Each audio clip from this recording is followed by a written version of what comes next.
जय भोलेनाथ। मित्रों, हम सभी ने भगवान शिव के नटराज रूप को कई बार देखा है, किंतु आपने कभी इस ओर ध्यान किया होगा कि नहीं कि उनके पैरों के नीचे कौन दबा रहता है। आमतौर पर देखने से हमारा ध्यान उस राक्षस की ओर नहीं जाता, किंतु नटराज की मूर्ति के दाहिने पैर के नीचे वो आपको दिख जाएगा। आखिर वो क्या है जो भगवान नटराज के पैरों के नीचे दबा रहता है? तो मित्रों, बने रहिए हमारे साथ और जानते हैं कि भगवान नटराज के पैरों के नीचे कौन दबा रहता है। मित्रों, कहानी आगे बढ़ाने से पहले आपसे विनम्र निवेदन है कि अगर चैनल पर नए हैं तो चैनल को सब्सक्राइब करें और बेल आइकन प्रेस ज़रूर करें, जिससे आपको आने वाली नई वीडियो की नोटिफिकेशन प्राप्त हो सके। तो मित्रों, कहानी शुरू करते हैं। सबसे पहले आपको बता दूं कि भगवान नटराज के पैरों के नीचे जो दानव दबा रहता है उसका नाम है अपस्मार। उसका एक नाम मूलायक भी है। अपस्मार एक बौना दानव है।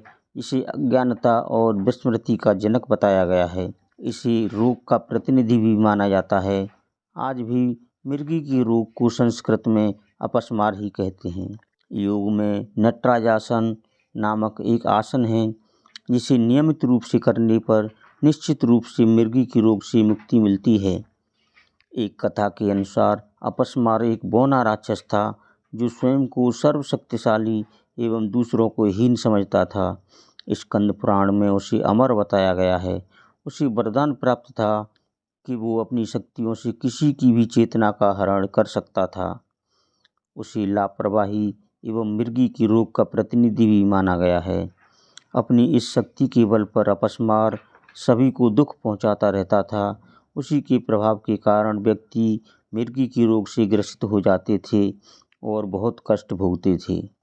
अपनी इस शक्ति एवं अमरता के कारण उसे अभिमान हो गया कि उसे कोई परास्त नहीं कर सकता।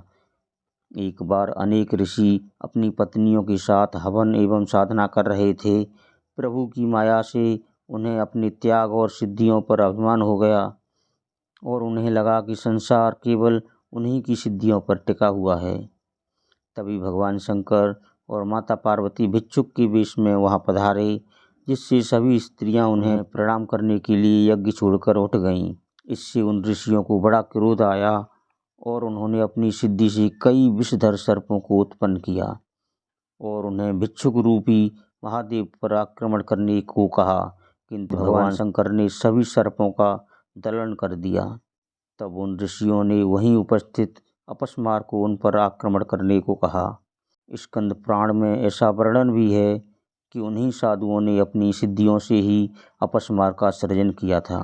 अपस्मार ने उन दोनों पर आक्रमण किया और अपनी शक्ति से माता पार्वती को भ्रमित कर दिया, जिससे उनकी चेतना लुप्त हो गई और माता अचेत हो गईं।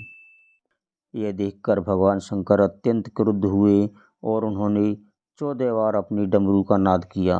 उस भीषण नाद को अपस्मार सहन नहीं कर पाया और भूमि पर गिर पड़ा। तत्पश्चात उन्होंने एक अलौकिक नटराज का रूप धारण किया और अपस्मार को अपने पैरों के नीचे दबाकर नृत्य करने लगे। नटराज रूप में भगवान शंकर ने एक पैर से उसे दबाकर तथा एक पैर उठाकर अपस्मार की सभी शक्तियों का दलन कर दिया और स्वयं संतुलित हो स्थिर हो गए। उनकी यही मुद्रा अंजलि मुद्रा कहलाई। उन्होंने इसका वध इसलिए नहीं किया क्योंकि एक तो वह अमर था और दूसरे उसके मरने पर संसार से उपेक्षा का लोप हो जाता, जिससे किसी भी विद्या को प्राप्त करना अत्यंत सरल हो जाता।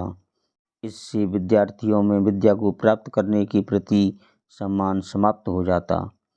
जब उन साधुओं ने भगवान शंकर का वो रूप देखा तो उनका अभिमान समाप्त हो गया और वो बारंबार उनकी स्तुति करने लगे।